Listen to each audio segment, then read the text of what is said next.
Hello बच्चों, स्वागत है आप सभी का एक बार फिर से हमारी इस नई वीडियो में। बच्चों, आज की इस वीडियो में आप सभी को हम इंग्लिश क्लास 10th का जो मोस्ट इम्पोर्टेंट क्वेश्चन है उसको हम लेकर आ चुके हैं। बच्चों, ये आपके प्रो सेक्शन से है, ठीक है। अगर आप इस वीडियो को देख लेते हो तो प्रो सेक्शन से जो भी क्वेश्चन आपके बोर्ड एग्जाम में पूछे जाने वाले हैं वो आज की इस वीडियो में आपको पता लग जाएगा, ठीक है। इससे बाहर आपके बोर्ड एग्जाम में क्वेश्चन नहीं पूछा जाएगा। अगर आप इन प्रश्नों को तैयार कर लेते हो तो 100% आपको ये श्योरिटी के साथ मैं कह सकता हूँ कि यही क्वेश्चन आपके बोर्ड एग्जाम में देखने को मिल जाएंगे, ठीक है। तो चलिए भाई, बिना किसी देरी की वीडियो को स्टार्ट कर लेते हैं और अब देखते हैं बच्चों हमारा जो क्वेश्चन है उसका सॉल्यूशन, ठीक है। चलिए बच्चों, तो फिलहाल यहाँ पे मैं ले लेता हूँ थोड़ा सा पेन वगैरह, ठीक है। चलो, तो यहाँ पे आप लोग देखेंगे फर्स्ट क्वेश्चन आपका क्या है, ठीक है। तो देखो बच्चों, फर्स्ट क्वेश्चन क्या पूछ रहा है आपका, देखो।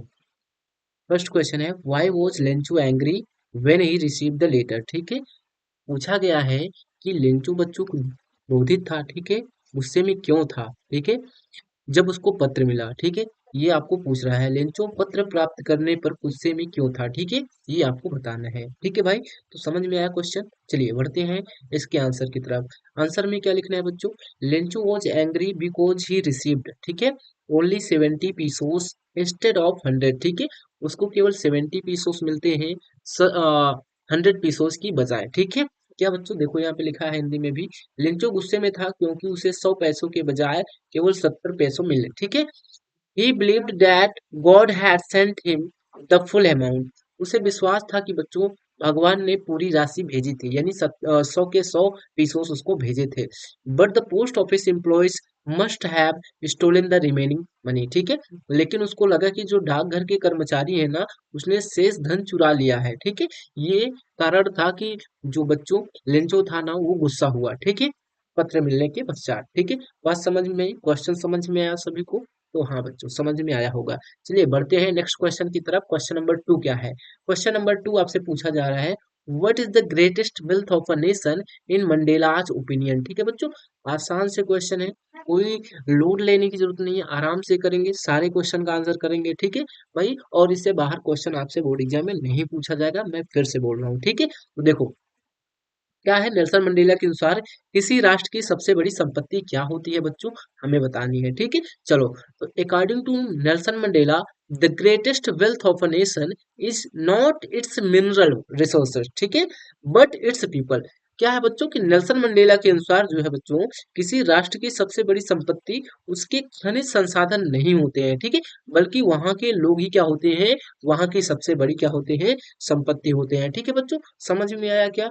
देखो आगे क्या है, आगे है बच्चों, ही believed that courageous and determined individuals who stand for freedom and justice are the true strength of the any nation, ठीक है। क्या है, उन्होंने माना कि स्वतंत्रता और न्याय के लिए खड़े होने वाले साहसी, ठीक है, जो करेजियस होते हैं और दृढ़ निश्चयी लोग, ठीक है, जो डिटरमाइंड इंडिविजुअल होते हैं, दृढ़ निश्चयी लोग होते हैं, हु स्टैंड यानी कि जो खड़े होते हैं बच्चों, ठीक है, ये क्या होते हैं, किसी राष्ट्र की असली शक्ति होते हैं, वही क्या होते हैं बच्चों, stand for freedom and justice are the true action of any nation. वही क्या होते हैं, किसी राष्ट्र की सबसे बड़ी असली शक्ति होते हैं, ठीक है। समझ में आया क्या बच्चों, यही इसका आंसर होगा, ठीक है।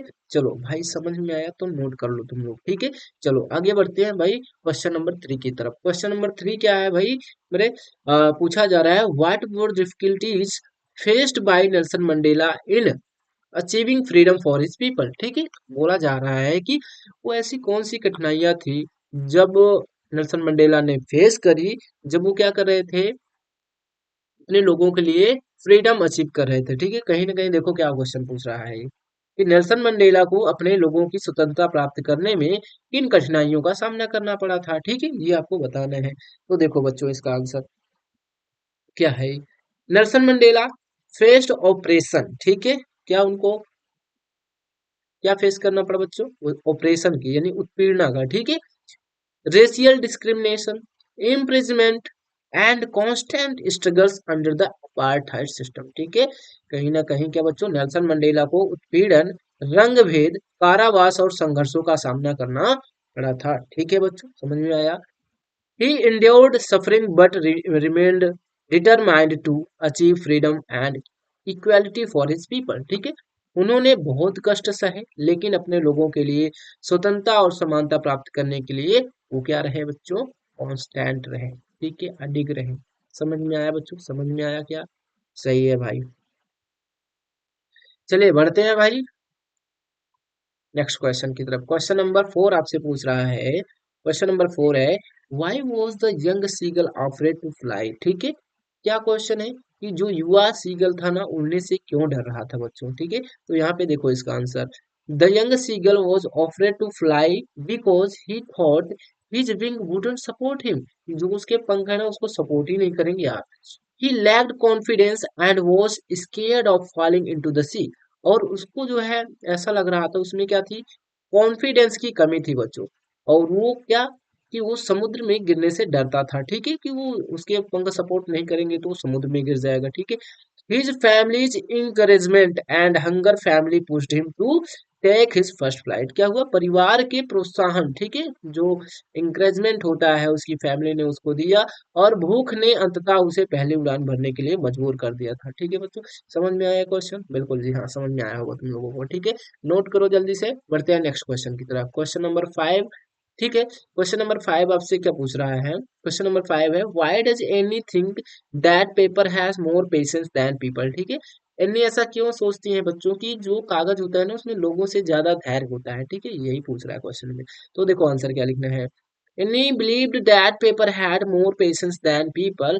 एनी का मानना ऐसा है कि बच्चों ऐसा लगता था कि कागज में लोगों से अधिक धैर्य इसलिए होता है क्योंकि वह अपनी डायरी में बिना किसी बाधा या निर्णय के अपने विचार और भावनाएं स्वतंत्र रूप से व्यक्त कर सकती थी, ठीक है, यही इसलिए उनको लगता था, because she could freely express her thoughts and emotions in her diary without the fear of being judged or interrupted, ठीक है। कहीं ना कहीं ये क्वेश्चन का आंसर बिल्कुल करेक्ट है बच्चों, है ना।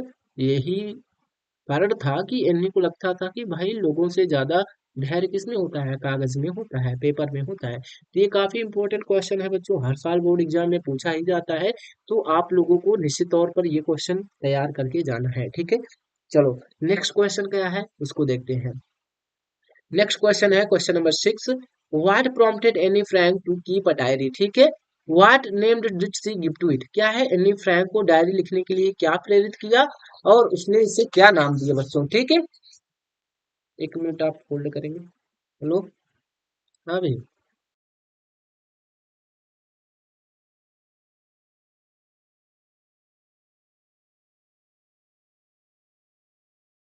ठीक है बच्चों। तो चलो यहाँ पे हमने क्या किया कि क्वेश्चन क्या था भाई कि एनी फ्रैंक को डायरी लिखने के लिए क्या प्रेरित किया, ठीक है, उसने इसे क्या नाम दिया, यही हमको बताना है, ठीक है। तो देखो आप बच्चों, Anne Frank felt lonely and misunderstood, ठीक है, so he started writing a diary to express her feelings, ठीक है।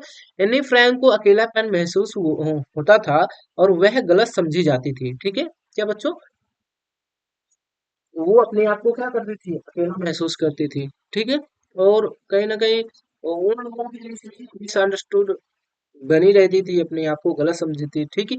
So he she started writing a diary to express her feelings, इसलिए उन्हें अपने भावनाओं को व्यक्त करने के लिए डायरी लिखनी शुरू की, ठीक है। सी नेम्ड इट किटी, और उसने उसको किटी नाम दिया था बेटा, and consider it best friend, और उसको अपना सबसे अच्छा दोस्त माना था, इसको किटी को, ठीक है, एनी फ्रैंक ने। चलिए भाई नेक्स्ट क्वेश्चन की ओर मूव करते हैं। क्वेश्चन नंबर 7 क्या है, ठीक है। क्वेश्चन नंबर 7 आपसे पूछ रहा है, who was Anne Frank, where did she write a diary, ठीक है। एनी फ्रैंक कौन थी, उसने अपनी डायरी कहाँ लिखी, ठीक है बच्चों, आपको ये बताना है।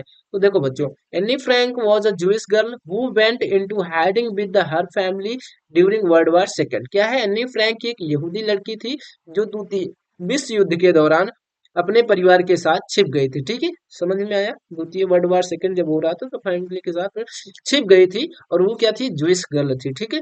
She wrote her diary while hiding in a secret annex in Amsterdam, उसने एम्स्टर्डम में एक गुप्त कोई घर रहा होगा, एनेक्स यानी कोई बिल्डिंग थी, उसमें छिप कर जो है अपनी डायरी लिखी थी एनी ने, ठीक है भाई। तो ये इसका परफेक्ट आंसर है। बढ़ते हैं नेक्स्ट क्वेश्चन की तरफ। क्वेश्चन नंबर 8 है, क्वेश्चन नंबर 8 आपसे बोल रहा है भाई, where were Pranjol and Rajvir going, what was Pranjol's father there, ठीक है, प्रांजल और राजवीर कहाँ जा रहे थे और प्रांजल के पिता वहां पर क्या थे, ठीक है। तो देखो बच्चों, Pranjal and Rajvir were going to Assam to visit Pranjal's home in a tea estate, ठीक है। प्रांजल और राजवीर असम जा रहे थे जहां प्रांजल के पिता चाय की बागान में नौकरी थी, ठीक है। Pranjal father was the manager of the tea garden, क्या थे वहां पे, जो प्रांजल के पिता थे टी गार्डन के मैनेजर थे, ठीक है। समझ में आया क्या भाई? आई होप समझ में आ गया होगा, ठीक है। चलिए बढ़िया, बढ़ते हैं नेक्स्ट क्वेश्चन की तरफ। क्वेश्चन नंबर 9 आपसे क्या पूछ रहा है? What is the Coorg famous for? Coorg किस लिए प्रसिद्ध है बच्चों, ठीक है।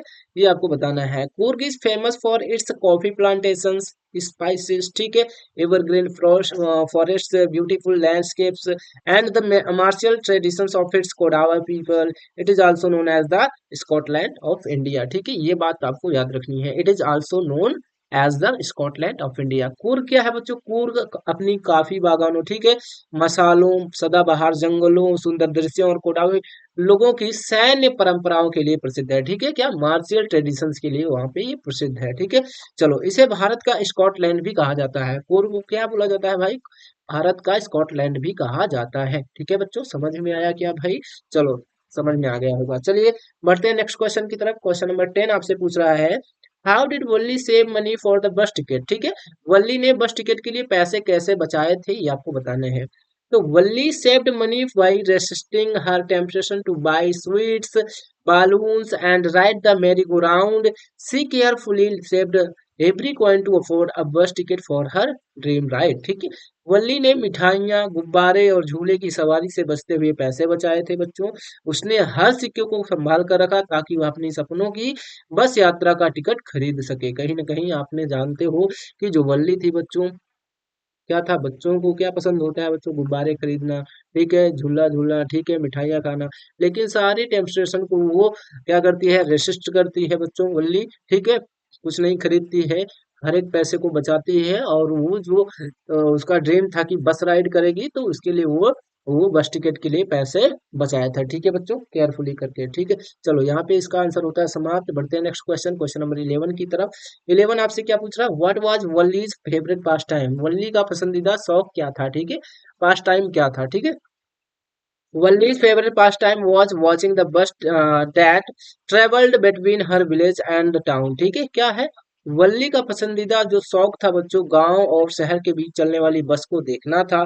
सी observe the passengers and dreamed of taking a ride herself. क्या है? वह यात्रियों को ध्यान से देखती और खुद बस में सवारी करने का सपना देखती जी बच्चों, ठीक है। समझ में आया क्या क्वेश्चन? जी हाँ बच्चों, आपको उम्मीद करते हैं समझ में आ रहा होगा, ठीक है। समझ में आ रहा है क्या भाई? जल्दी से आप लोग क्या करेंगे भाई, यहाँ पे आप लोग कमेंट सेक्शन में बताएंगे, ठीक है। समझ में आ रहा है सबको? ठीक है भाई, यहाँ पे आप लोग सही कर लेंगे इसको। सही हो गया भाई, ठीक है। चलो बढ़ते हैं नेक्स्ट क्वेश्चन की तरफ। क्वेश्चन नंबर 12 आपसे है, क्या पूछ रहा है? Why was Kisa Gautami in so much grief, why did she learn in the end, ठीक है। किसा गौतमी बहुत दुख में थी, ठीक है, अंत में उसने क्या सीखा, ठीक है। चलो ये बताना है। किसा Gautami was grief stricken after the death of her only Singh, ठीक है। किस्मा गौतमी अपने इकलौते बेटे की मृत्यु के बाद बहुत दुखी थे, ठीक है। उनका एक ही बेटा था, ओनली हैड वन सन। वो क्या हो गया था? उसकी डेथ हो गई थी, दैट्स व्हाई वो ग्रीफ, मतलब ग्रीफ में थी, ठीक है, दुख में थी। She learned that death is inevitable and a natural part of life. उसने क्या सीखा भाई? उसने सीखा कि मृत्यु अटल है और जीवन का एक सार्वभौमिक हिस्सा है, ठीक है।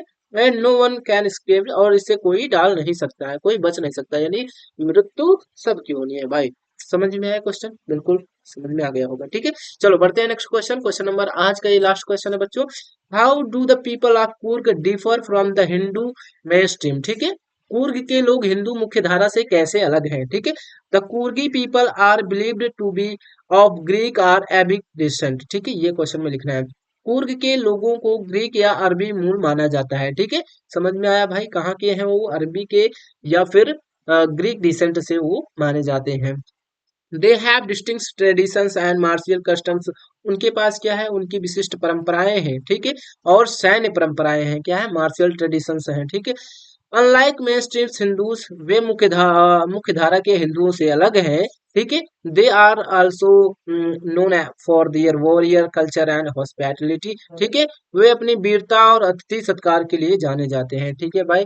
यहाँ पे ये क्वेश्चन होता है समाप्त बच्चों, ठीक है। हमने पूरे के पूरे 13 क्वेश्चन जो मोस्ट इंपोर्टेंट क्वेश्चन है जो आपकी बार बोर्ड एग्जाम में आएंगे 2025 के, ठीक है बच्चों, वो क्वेश्चन हम आपने करा दिए हैं। तो बच्चों आपको कर लेना है, ठीक है। एक भी क्वेश्चन छोड़ के नहीं जाना है। अगर आप ये क्वेश्चन कर लेते हो तो निश्चित तौर पर इसी में से आपके बोर्ड एग्जाम में प्रश्न देखने को मिलेंगे। यहाँ पे आपका प्रो सेक्शन होता है समाप्त। और हमने पिछले वीडियो में सप्लीमेंट्री के पूरे क्वेश्चन करे थे, ठीक है। तो यहाँ पे बच्चों आप लोग अगर इन सबको कर लेते हो तो निश्चित तौर पर आप बोर्ड एग्जाम में अच्छे मार्क्स ले आओगे, ठीक है। ये मेरी गारंटी है। चलो मिलते हैं नेक्स्ट वीडियो में। धन्यवाद। वीडियो को लाइक कर देना बच्चों, ठीक है। चलिए।